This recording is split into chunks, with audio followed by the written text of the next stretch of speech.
Assalamualaikum warahmatullahi wabarakatuh. Saya Arif Musaki dari kelas 10 TKJ 2. Ingin membacakan tugas teori tugas kelima. 1. Generasi pertama atau 1G merupakan teknologi handphone yang menggunakan sistem analog. 2. Generasi pertama ini menggunakan teknik komunikasi yang disebut Frequency Division Multiple Access atau VDMA.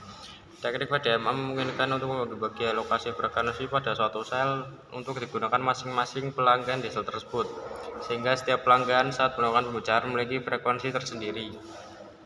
4. Sebutkan 8 yang termasuk teknologi 1G: AMPS, NMT, ICAP, TACS, KALS0, CNET, Mobile X, karo Datatek.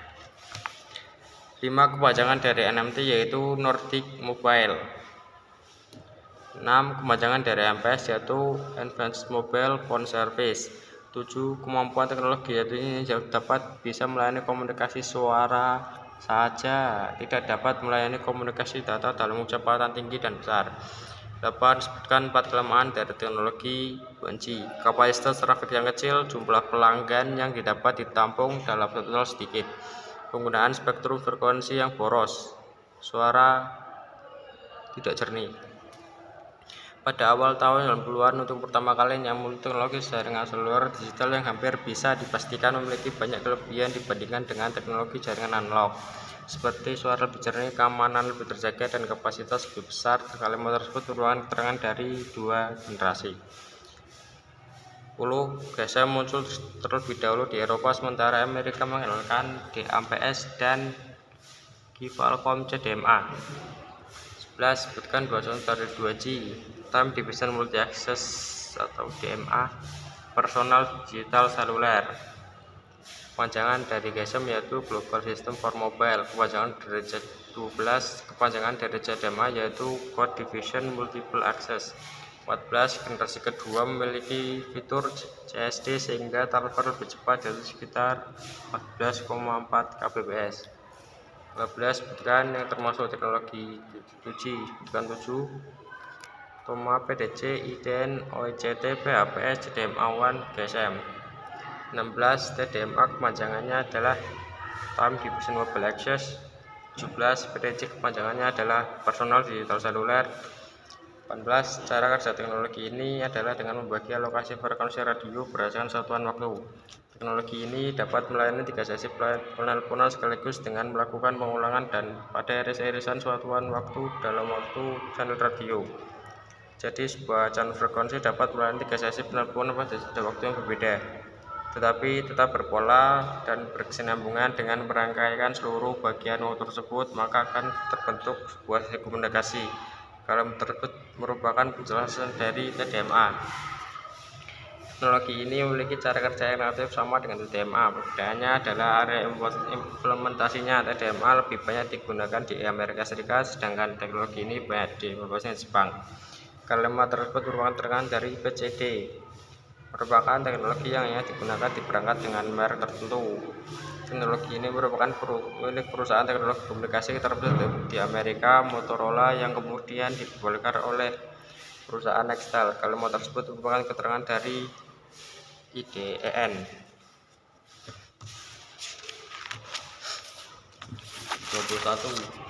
DN berbasis teknologi TDMA yang arsitektur GSM yang bekerja pada frekuensi 800 MHz. Umumnya digunakan untuk aplikasi A, Private Mobile Radio, dan Push to Talk. 22. Teknologi IDEN kepanjangan primer adalah Private Mobile Radio. 23. Berbasis teknologi TDMA difokuskan untuk keperluan bisnis dan skala enterprise, bukan skala service provider yang melayani pengguna dalam jumlah yang sangat banyak. Kalimat tersebut merupakan keterangan dari DECT. 24. Contoh dari aplikasi DECT adalah intercom antar telepon dan B wireless PBX. 25. Ukuran radio tidak terlalu besar menyebabkan teknologi hanya digunakan dalam rentang yang terbatas. Meskipun demikian, teknologi DECT memiliki bandwidth frekuensi yang lebar yaitu sekitar 32 Kbps per channel. 26. Pengalokasian bandwidth frekuensi yang lebar dan teknologi DECT yang menghasilkan kualitas suara atau data yang lebih baik dalam format standar Stackamore atau SDN. 27 merupakan teknologi yang dikembangkan dan diimplementasikan di Jepang. Teknologi ini dapat berbeda jauh dari DCT yang juga mengalokasikan 32 kbps channel untuk menjaga kualitasnya. Kelima tersebut merupakan keterangan dari PHPS. Teknologi PHPS difokuskan untuk kepentingan di dalam lingkungan populasi tinggi sehingga coverage area FBR tidak terlalu luas. Biasanya teknologi PHPS menempatkan BTS di lokasi sekitar area keramaian seperti mal dan perkantoran.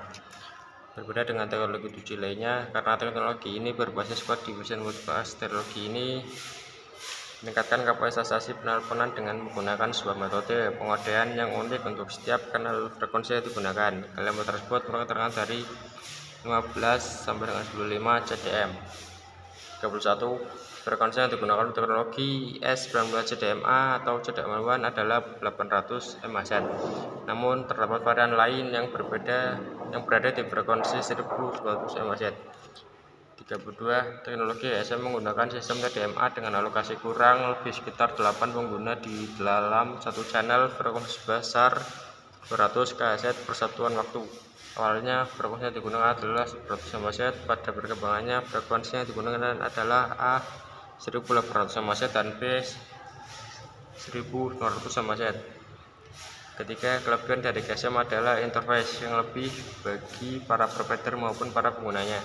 34, selain itu kelebihan dari GSM adalah kemampuan roaming antara semua provider membuat pengguna dapat bebas komunikasi.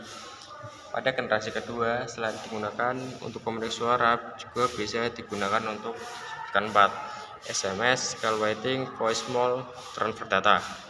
Panjangan dari SMS adalah Short Message Service. 37 transfer data pada teknologi wireless generasi kedua atau 2G dengan kecepatan maksimal 9000 Mbps speed per second. Kecepatan transfer data teknologi wireless generasi kedua cukup untuk mengirimkan 3 SMS, download gambar, dan ringtone atau MIDI.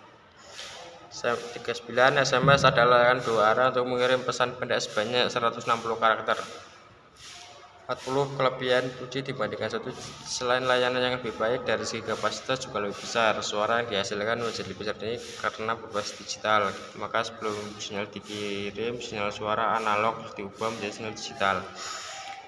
1. Perubahan dari analog ke digital pada 2G memungkinkan pada diperbaikinya koordinasinya suara akibat noise atau gangguan noise frekuensi lain. 2. Kemampuan optimasi sistem 2G yang ditujukan dengan kemampuan kompresi encoding data digital. Tenaga yang diperlukan untuk sinyal sedikit sehingga dapat menghemat baterai, sehingga handset dapat dipakai lebih lama dan ukuran baterai bisa lebih kecil. Kelemahan teknologi 2G adalah kecepatan transfer data masih rendah. Kelemahan teknologi 2G adalah tidak efisien untuk trafik rendah. Kelemahan teknologi 2G adalah jangkauan jaringan masih terbatas dan sangat terganggu oleh adanya BTS. Sekian, terima kasih.